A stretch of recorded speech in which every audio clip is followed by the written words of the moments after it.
In the quiet town of Willowbend, everyone has already written off young Jonah Miller. Everyone except a new fifth-grade teacher named Clara McAllister. With a single cupcake on his forgotten birthday, she ignites a spark of hope in a boy drowning in loneliness. Together, they embark on an unexpected journey that reveals the transformative power of genuine compassion, challenging a community's hardened assumptions, and proving that even the most forgotten child can bloom under the warmth of unwavering belief. The late summer sun stretched across the sleepy town of Willowbend, its warm rays illuminating a place that seemed stuck in time. Quaint houses lined the streets, each painted in comforting pastels, while narrow sidewalks welcomed the occasional passerby. On a Monday evening, a gentle breeze swept through overgrown willow trees, rustling the leaves as though whispering secrets. That breeze followed Clara McAllister as she climbed the worn steps of her small, rented cottage. Barely over 30 years old, Clara had shoulders burdened with far more than her share of life's disappointments. She felt them weighing heavily on her heart, day in and day out. She'd grown up in Willowbend, under the watchful eyes of a tight, knit community that remembered every misstep and heartbreak. For as long as she could recall, she had wanted to be a teacher, someone who guided young minds and inspired them. But the path to that calling had been marred by unforeseen tragedies, starting with her father's sudden death when she was only 15. Now, she had finally achieved her goal. Clara had just accepted a position as a fifth-grade teacher at Willowbend Elementary. It had taken years of juggling night classes, scholarships, and part-time jobs to reach this point. But as she stood on her porch that evening, the dust motes dancing in the golden sunlight, she couldn't ignore a low, humming anxiety, a creeping sense of doubt about whether she was truly prepared to guide children who, at times, faced challenges far beyond her own. Inside her cottage, the rooms were modest. The walls still wore the neutral paint of the previous tenant, and the furniture was mismatched. A couch from a thrift store, a second-hand coffee table from a yard sale. In the corner, stacks of textbooks and educational magazines sprawled across the floor, a testament to her passion. Whenever Clara felt her anxiety build, she would reach for a comforting resource, her thick, dog-eared teaching manual.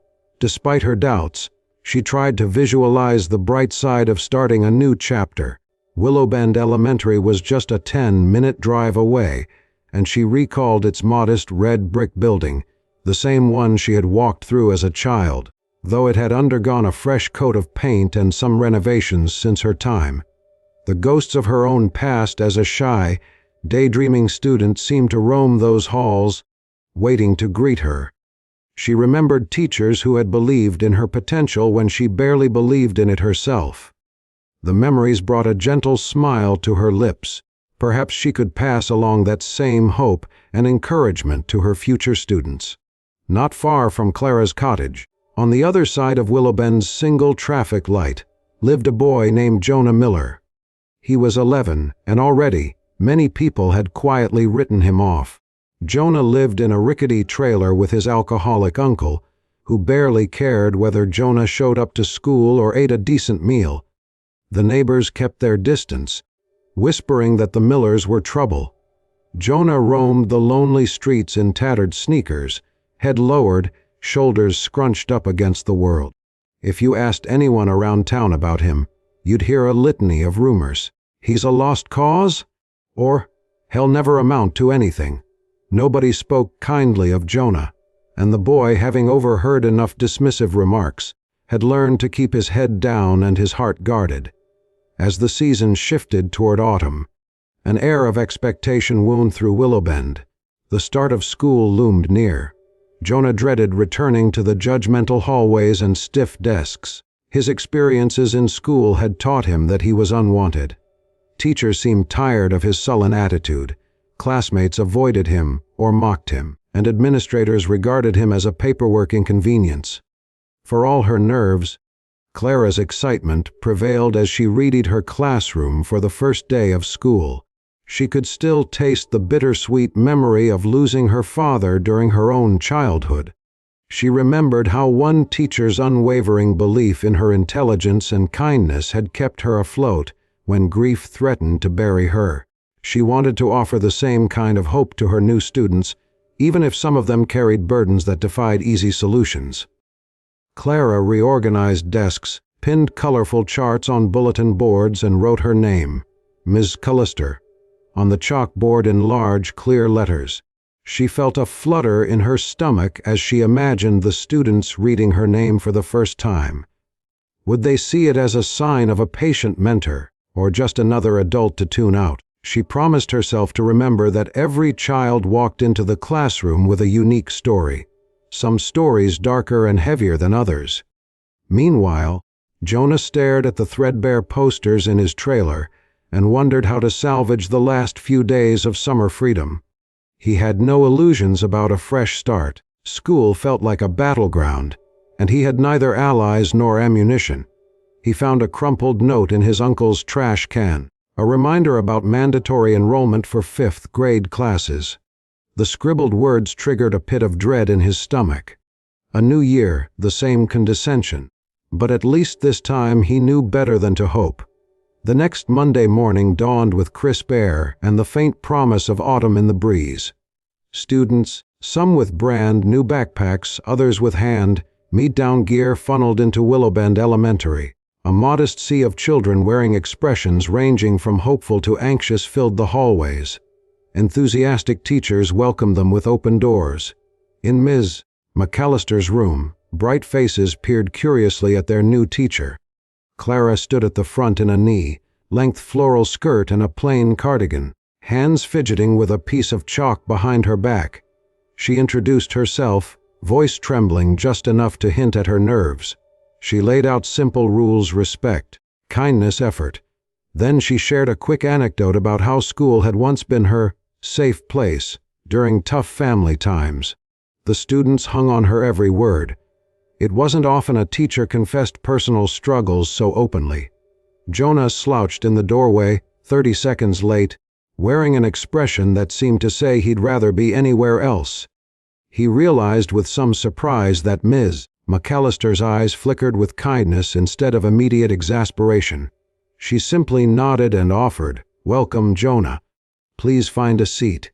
In her greeting, he heard no sigh of annoyance, no note of frustration.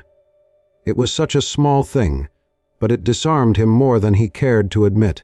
The morning lessons went smoothly for most students, though Jonah spent the first hour drawing absent-minded spirals in the margin of his notebook. When the class finally broke for lunch, Ms. McAllister noticed Jonah lingering at the back of the group, shoulders hunched. She approached him gently. "Are you finding everything okay?" she asked, voice pitched softly. Jonah nodded but avoided eye contact. "If you need help with anything, or even just someone to talk to, let me know," Clara added, offering a gentle smile. Jonah shrugged and walked off. He didn't scoff or roll his eyes as he might have done before, but he also didn't open up. He wasn't sure why, but something about Ms. McAllister's tone made him feel that she'd really mean it if he asked for help. The idea was at once comforting and terrifying. By the second week, Clara was settling into a comfortable routine, but she couldn't ignore the tension that shadowed Jonah.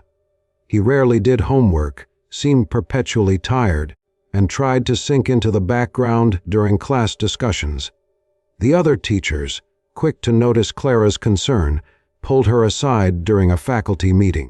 "You can't save them all," Ms. Barlow, the 6th grade teacher, told her gently, tapping a pencil against a battered attendance book.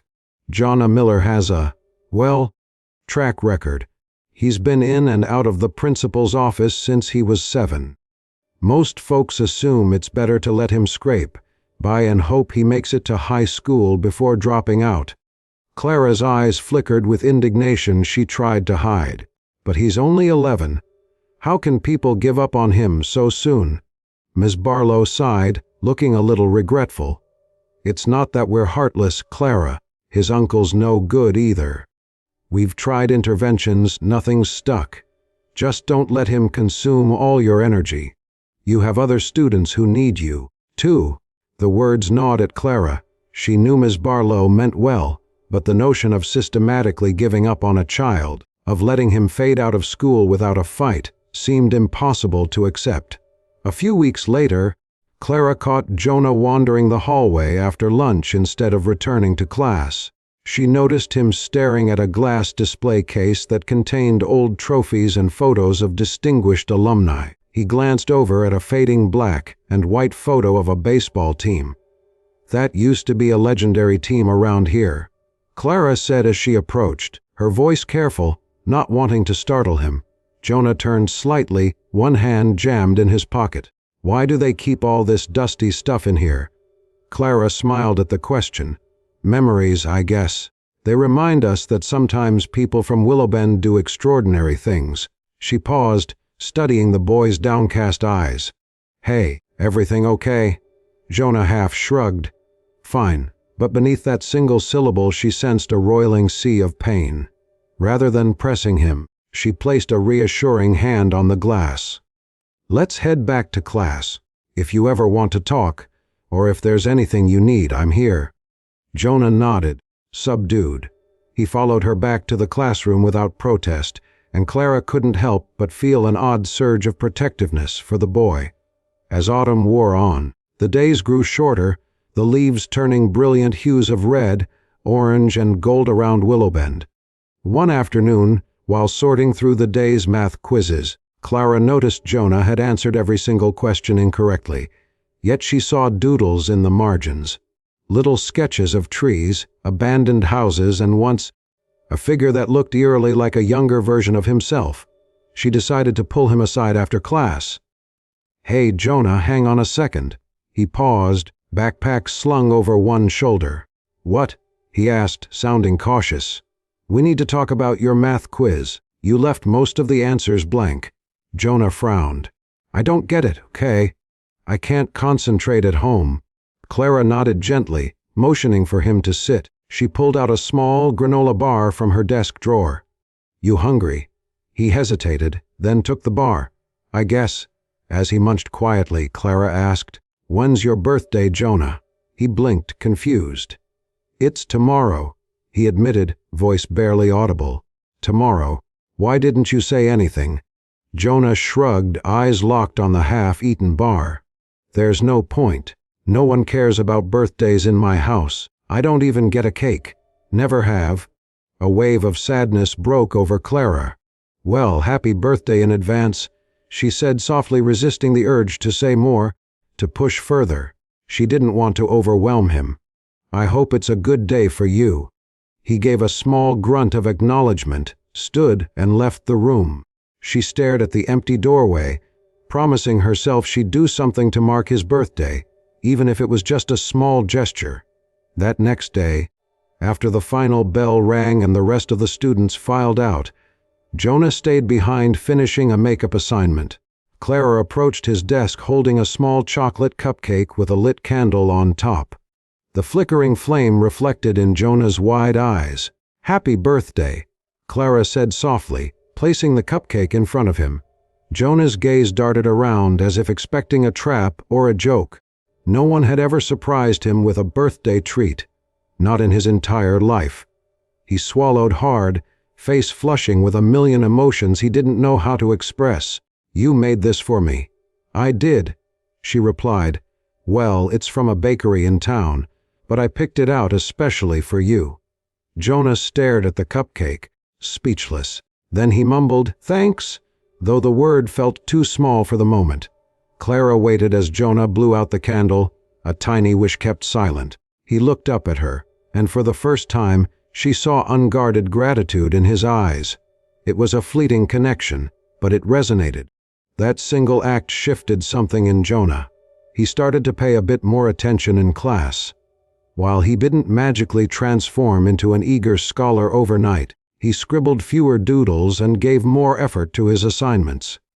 Yet his home life remained as harsh as ever.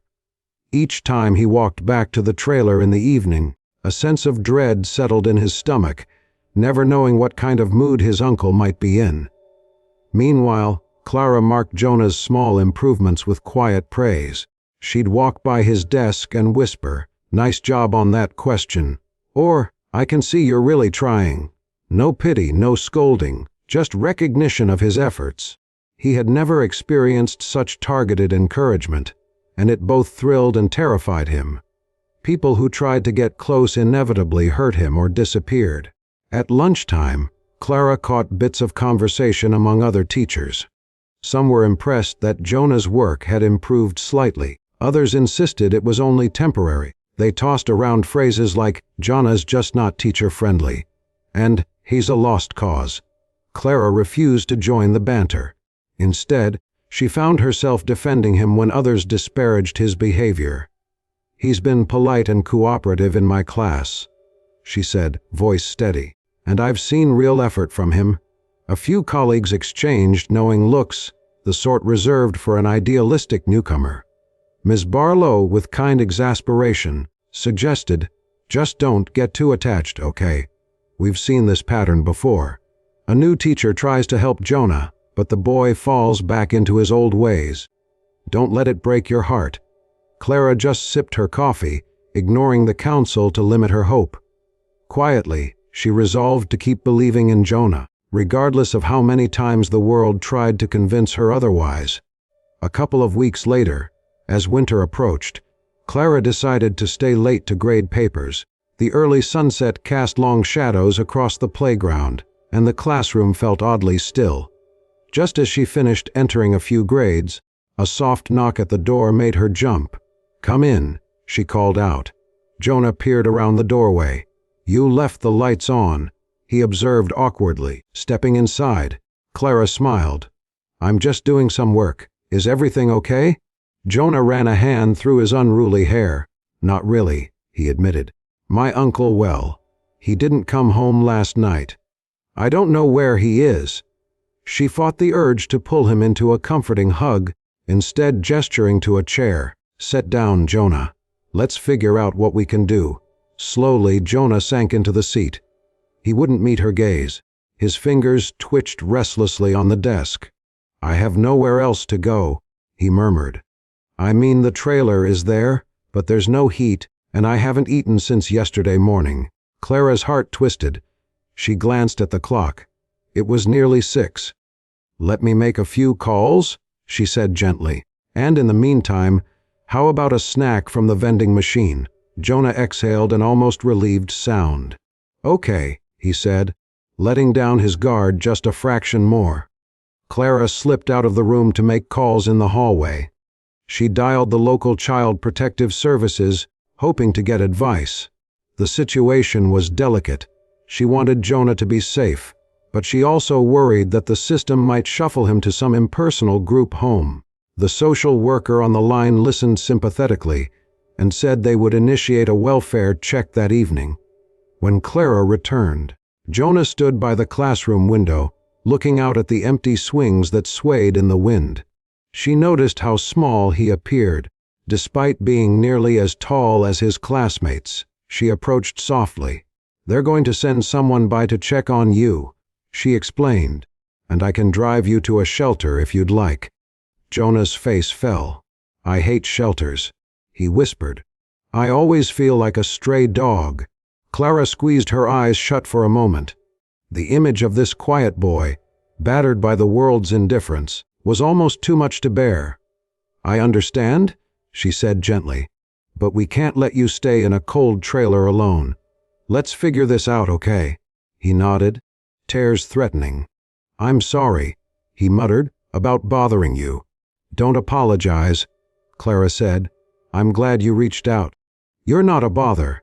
The gentle conviction in her voice reminded Jonah of the time she'd brought that single cupcake. Another memory he clung to like a lifeline. Later that evening, a social worker named Ms. Larrabee arrived. She and Clara spoke quietly in the hallway. "We don't have many foster options right now, Ms. Larrabee explained, shuffling paperwork. "The best we can do is the overnight youth shelter. If Jonah's uncle reappears, we'll reassess."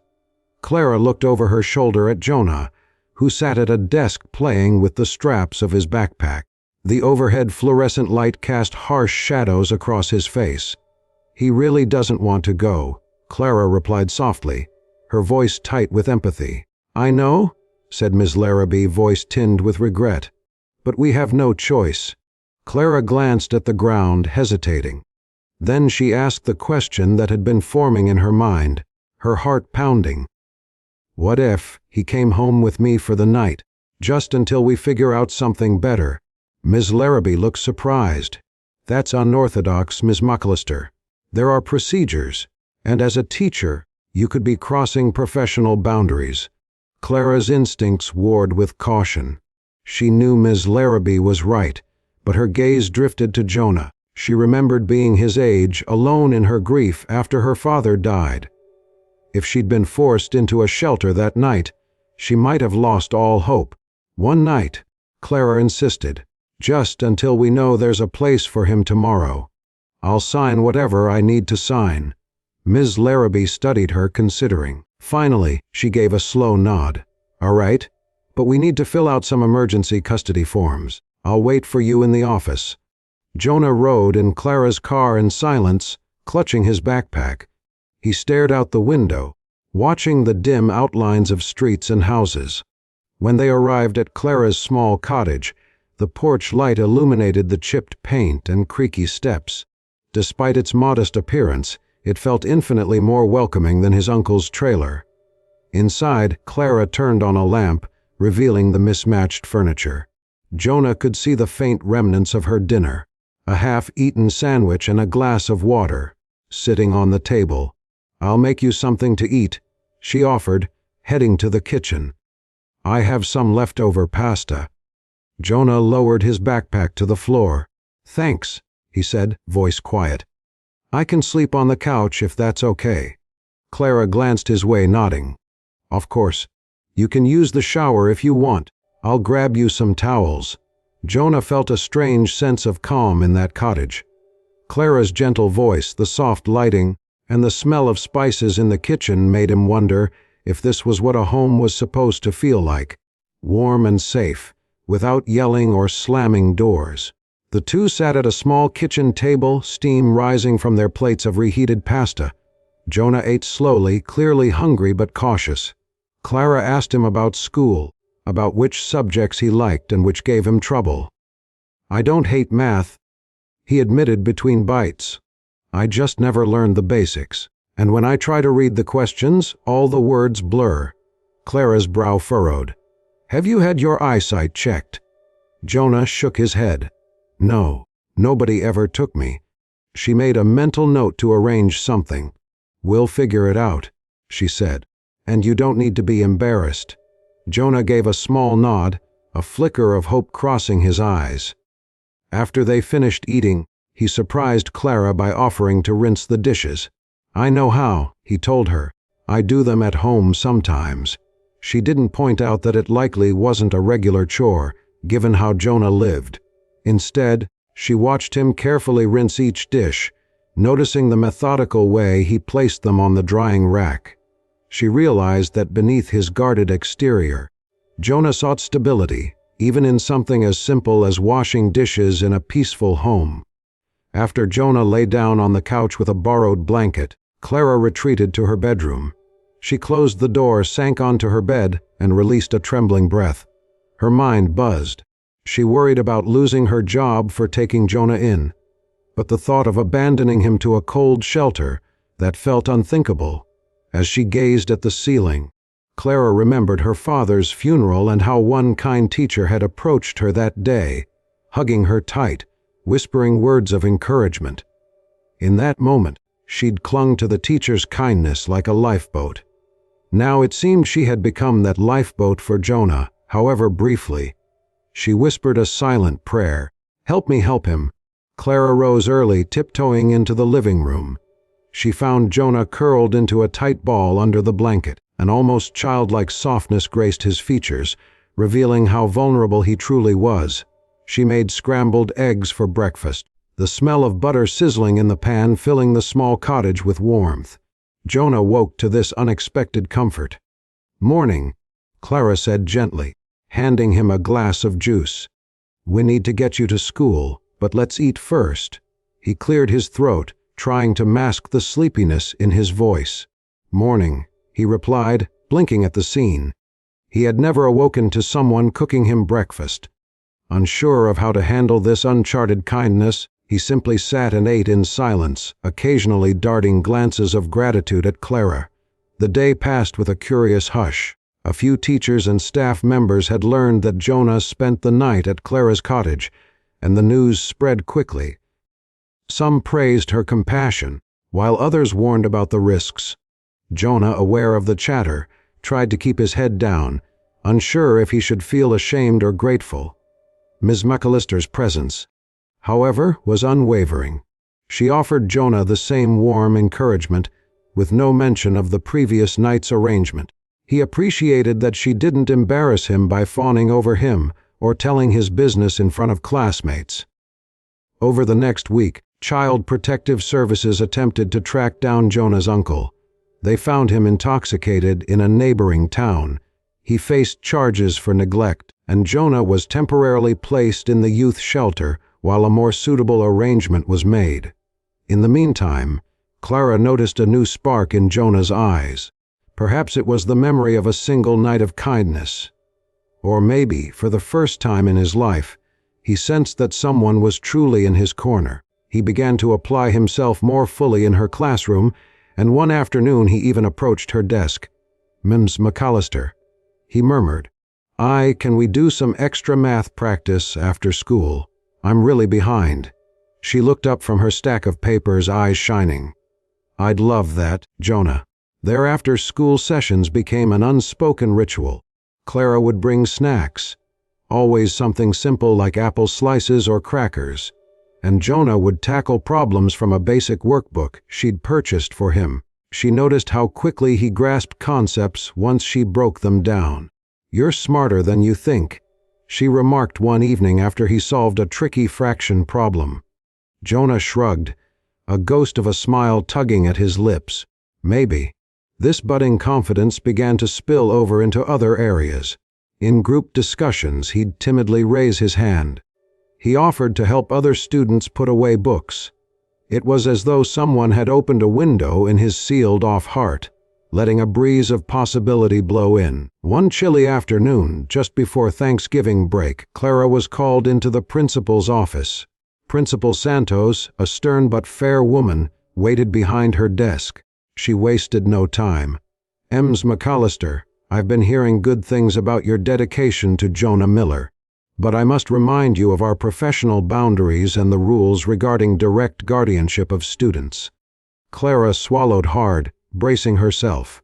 "I understand. Principal Santos." The principal rested her folded hands on the desk. "You've done more for Jonah than many others have attempted. I don't want to discourage you, but I need you to be cautious. If this continues, you could face scrutiny from the district or even from Child Protective Services." Clara felt the sting of tears behind her eyes but blinked them away. "Yes, ma'am. I only want what's best for Jonah. He needed help, and the system doesn't always provide timely support. I couldn't just let him freeze." Principal Santos sighed, her tone softening. "I do understand. Keep me updated and please follow protocol. If you need any official support or resources, come to me." Despite Jonah's recent progress, life remained fragile for him. At the youth shelter, he slept in a bunk bed in a crowded room. He tried to keep up with schoolwork, but the chaotic environment took a toll. One evening, Clara received a call from the shelter staff reporting that Jonah had run away after a fight with another boy. They asked if Clara knew where he might go. Panic clawed at Clara's chest. Without hesitation, she grabbed her car keys and drove through the dark streets, checking all the spots Jonah might frequent: the rickety trailer, the park, even the school playground. Finally, she found him huddled beneath a bridge near the old railroad tracks, the cold wind biting at his cheeks. "Jonah?" she called, her voice echoing. He looked up, fear and guilt sketched across his face. "I can't stay at the shelter," he muttered, eyes shining with unshed tears. "Come on," Clara pleaded, extending her hand. "It's freezing, let me take you back." Jonah stood, hugging himself for warmth. "I hate it there. Everyone's messed up. I can't think straight." Clara's eyes glistened. "I know it's hard, but running away isn't safe. We'll figure something out, okay? I promise I won't abandon you." He relented, reaching for her hand. She led him back to her car, tears burning in her own eyes at the stark vulnerability of this boy who had nowhere he truly belonged. The next morning, Clara marched into Principal Santos's office, her face set with determined resolve. "I want to apply for temporary foster custody of Jonah," she announced. The principal's jaw slackened slightly. "That's a significant step, Ms. McAllister." "Are you sure?" "You're a single teacher, you have limited finances." Clara's chin lifted. "He needs a home, not just a bed in a shelter. I can provide that, even if it's not lavish. And I'm willing to follow any guidelines, training, or oversight." Principal Santos leaned back, her gaze thoughtful. "You realize you might face scrutiny from the school board. Some might question your objectivity as his teacher." Clara nodded, heart hammering. "I'll do whatever it takes. Jonah deserves a real chance." Principal Santos took a long breath and finally offered a faint smile. "Well then, let's see how we can support you. We'll contact Child Protective Services and get the ball rolling." Though Clara's heart soared at the idea of giving Jonah a stable home, she couldn't ignore the gnawing doubts. What if she wasn't ready to be a foster parent? What if Jonah's academic and emotional needs were more than she could handle? She worried about the looming possibility of the district objecting, or other teachers gossiping. Jonah, meanwhile, sensed the sudden shift without knowing the details. One afternoon, after their math lesson, he gazed at Clara with wary eyes. "Ms. Callister, is something wrong?" She paused, choosing her words carefully. "Jonah, I'm trying to find a better arrangement for you, so you don't have to stay in the shelter." He blinked, hope flickering. "You mean, like a foster family?" Clara swallowed. "Yes, it's a process, though, and it might be complicated." He looked at the ground, quiet for a long moment. Then, barely above a whisper, he asked, "Would I have to leave Willowbend?" "My school." She sensed the fear embedded in his question. "I'll do my best to make sure that doesn't happen," she assured him, gently placing her hand over his. Weeks passed in a flurry of paperwork, home evaluations, and background checks. The holiday season approached, and while other students buzzed with excitement over winter break, Jonah carried an anxious weight in his chest, uncertain of where he'd be. Then, late one Friday, Clara received a stark phone call from Ms. Larrabee at Child Protective Services. "I'm sorry, Ms. McAllister, but your application to foster Jonah has been stalled. Your finances are deemed insufficient, and there are concerns about conflict of interest due to your role as his teacher." Clara's vision blurred. "What does that mean for Jonah?" She whispered, voice trembling.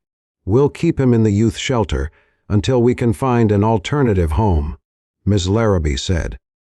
"I know you meant well." Clara felt as though someone had punched her. She thought about Jonah's cautious smile when he finally started doing better in class, the tears in his eyes when he fled the shelter. Now the system was once again pushing him aside, despite her best efforts. That evening, Clara visited Jonah at the shelter, tears threatening the corners of her eyes. When she told him the news, his face hardened into stone. "Figures," he muttered, bitterness lacing his voice. "Nobody wants me. That's not true." Clara protested, reaching for his hand. "Jonah, I'm fighting for you." He wrenched his hand away, eyes glistening with anger or pain. She wasn't sure which. "It's done. I don't care anymore." He turned his back, and the heartbreak on his face was visible in the reflection of the shelter's window. Clara stood there, her heart shattering, realizing just how tired and defeated he was. For the next few days, Jonah didn't show up for their after-school sessions. His test scores began to slip again. He avoided making eye contact, returning to that shell he'd once inhabited. The staff at the shelter mentioned he was skipping dinner sometimes, staying out late until curfew forced him back in. Clara felt her own despair mounting, weighed down by guilt and helplessness. She tried to focus on her other students, but Jonah's empty seat loomed in her mind like a black hole. She questioned whether to keep pushing or to let him be. One afternoon, she found him alone in the hallway, gazing at the same glass display case of old trophies. He didn't flinch when she approached. "What do you want, Miss McAllister?" he asked, voice monotone. She swallowed, forging her courage. "I'm not giving up on you," she said quietly. "I need you to know that. Even if the system won't let me foster you right now, I'm here." Jonah finally turned, raw pain in his eyes. "Why?" Clara exhaled, tears threatening. "Because I see you, Jonah. You matter, even if no one else believes it." His facade cracked. He looked away, blinking back tears. "I don't know if I believe it anymore." The next day, something snapped inside Clara. During a faculty meeting, she mustered the courage to stand and share Jonah's story. She spoke of his resilience, his intelligence, the glimmers of hope she'd seen in him. Other teachers shifted uncomfortably in their seats, some looking guilty, others empathic. "We have to do better," Clara concluded, voice shaking with passion. "If we, as a community, keep shrugging off children like Jonah, we fail them. I'm not asking you all to break rules or take them into your home. But we can't just give up." A wave of silence followed her words. Ms. Barlow looked down, fiddling with her pencil. Principal Santos finally spoke. "Ms. McAllister, you're right. We need to reconsider how we address Jonah's needs, and the needs of other kids in similar situations." With Principal Santos's blessing, Clara organized a small tutoring and mentorship program at the school for at-risk students, including Jonah. Teachers volunteered once or twice a week, offering extra help in a safe space. Local churches donated snacks and supplies. Even Ms. Larrabee from Child Protective Services became involved, pushing through a different set of paperwork to explore more creative living solutions for Jonah, including the possibility of an extended host family arrangement that wouldn't violate the teacher-student boundary. For the first time, Jonah saw something he'd never witnessed before: people rallying around him. With each passing day, he found it harder to cling to the narrative that no one cares. He also saw how Ms. McAllister quietly orchestrated much of this support, never once taking credit or making a show of it. By late winter, arrangements were finally secured for Jonah to stay with a retired couple in Willowbend who had experience fostering children. He wouldn't have to leave town or switch schools. The program allowed for Ms. McAllister to remain his teacher and mentor without crossing the lines that had halted her foster application. On the first evening at his new foster home, Jonah stared at the tidy bedroom they'd prepared for him, complete with a small desk, a clean bed, and a bright lamp. The foster parents, Mr. and Mrs. Larkin, greeted him with open arms and insisted that he was free to decorate however he liked, although part of him felt an ache that Ms. McAllister wouldn't be tucking him in. He recognized the sacrifice she'd made to ensure he had a genuine, stable home. When Jonah returned to school the next Monday, Ms. McAllister greeted him at the door. He smiled more openly than he ever had before. Clara noticed a subtle difference in his posture. He stood a little straighter, as though he had finally found solid ground under his feet. Toward the end of class, she called Jonah up to her desk. Handing him a wrapped box, she said, "This is for you, from a group of teachers who have been rooting for you all along." Jonah blinked in surprise, carefully opening the box to reveal a pair of prescription glasses. His eyes widened, reflecting the new frames. "Glasses," he murmured. "We had your eyes checked," Clara said. "We pooled together so you could have these. No more squinting at the board." Jonah slid them on, blinking at the suddenly crisp world around him. A slow grin tugged at his lips, gratitude blooming in his chest. "Thank you," he whispered. In the weeks that followed, Jonah's grades rose noticeably. He still struggled with certain emotional triggers, but whenever frustration swelled, he remembered there were people who believed in him. Teachers, the Larkins, and most of all, Ms. McAllister. That knowledge seemed to anchor him. On the last day before spring break, Ms. McAllister organized a small classroom celebration. They played educational games, and the kids giggled over silly riddles. Jonah participated wholeheartedly, even volunteering to lead a math game on the board. Clara watched him, her heart brimming with pride at how far he'd come. As the final bell rang, Jonah lingered, waiting until his classmates had left. He approached Clara's desk, carrying a folded piece of paper. "Ms. McAllister," he began, his voice trembling just a little. She looked up, eyebrows raised in gentle curiosity. "Yes, Jonah." He held out the paper. "This is for you." Clara unfolded it carefully. In Jonah's uneven handwriting were the words, "Thank you for believing in me when no one else did." Below it was a small drawing of a simple house with a glowing window. She recognized it as her cottage. She pressed her hand over her heart, tears welling. "Jonah, this means more to me than you know." He swallowed, returning her gaze with a steadiness that showed the boy he was becoming. "I don't know where I'd be if you hadn't been there," he said softly, his eyes damp. "You saved me." Clara carefully placed Jonah's note in her top drawer, right next to the photo of her father she kept for inspiration. She stood, walking around the desk and pulling Jonah into a gentle hug, mindful of the boundaries but needing him to feel cared for. "You saved yourself," she whispered. "I just gave you a little help." Jonah stepped back, wiping his eyes with the sleeve of his sweater, a shy grin surfacing. "But you showed me I'm worth helping," he insisted. They walked to the door together, the hallway now quiet and bathed in afternoon sunlight. The echoes of chatter from other classrooms faded, leaving just the sound of their footsteps. It struck Clara how much Jonah had changed in the past few months, and how much he had changed her. Over the next year, Jonah continued to thrive under the Larkins' care. He and Ms. McAllister shared a special connection that transcended mere teacher-student rapport. When Clara visited the Larkins from time to time, she would see Jonah immersed in a new hobby, drawing. She recognized the same raw talent from the sketches he used to scribble in his notebooks.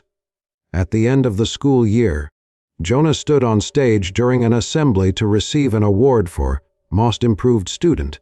The applause was thunderous, and Clara's heart swelled as she clapped and cheered, tears of pride shining in her eyes. Jonah's gaze found hers in the crowd, and a small, confident smile tugged at his lips. The story of Jonah and Clara served as a quiet catalyst for change within Willowbend Elementary and beyond. Teachers began to reevaluate their approach to struggling students, looking past the labels and seeing the human potential. Parents got involved, volunteering time and resources. For Jonah, the transformation wasn't an overnight miracle. He still wrestled with insecurities and the wounds of his past, but he now had a foundation of support, a sense of belonging, and most importantly, a newfound belief in himself. That belief, once fragile and nearly extinguished, shone steady and bright. On a peaceful summer morning, almost a year after Jonah's first night at Clara's cottage, the two crossed paths unexpectedly at the local library. Jonah had shot up another inch and now looked more like a teenager than the withdrawn boy she'd first met. He greeted her with a grin and proudly showed her a stack of art books he planned to explore. "Ms. McAllister, look," he said excitedly, pointing to a book on perspective drawing. "I'm teaching myself more about shading and angles." Clara beamed. She noticed how comfortable he seemed in his own skin now, how curiosity replaced fear in his eyes. "I'm so proud of you," she said. Their conversation that day drifted from art to memories of how far Jonah had come. They laughed about the time he'd first blown out the candle on the cupcake, a single flame that symbolized hope. He thanked her for teaching him more than math or reading, for teaching him that someone could love him, and that he deserved love. She thanked him for reminding her why she'd become a teacher in the first place. As Jonah wandered off to check out his books, Clara stood by the library's tall windows, watching him with a tender smile. She thought about the unexpected twists of life that brought them together. A single boy that everyone else had given up on had shown her the greatest truth, that sometimes all it takes is one person's unwavering belief to kindle a spark that can light up an entire life. In the golden slant of the afternoon sun, Clara quietly reaffirmed her commitment to every child she would ever teach. No soul was irredeemable, no future was foregone. Love, given gently but persistently, could carve a path through even the darkest doubts. And Jonah Miller was living proof that where there was belief, there was always hope. In the end, the real lesson is that every child yearns for a glimmer of faith from the adults around them. Sometimes society's rules and red tape complicate matters, but genuine compassion can still prevail.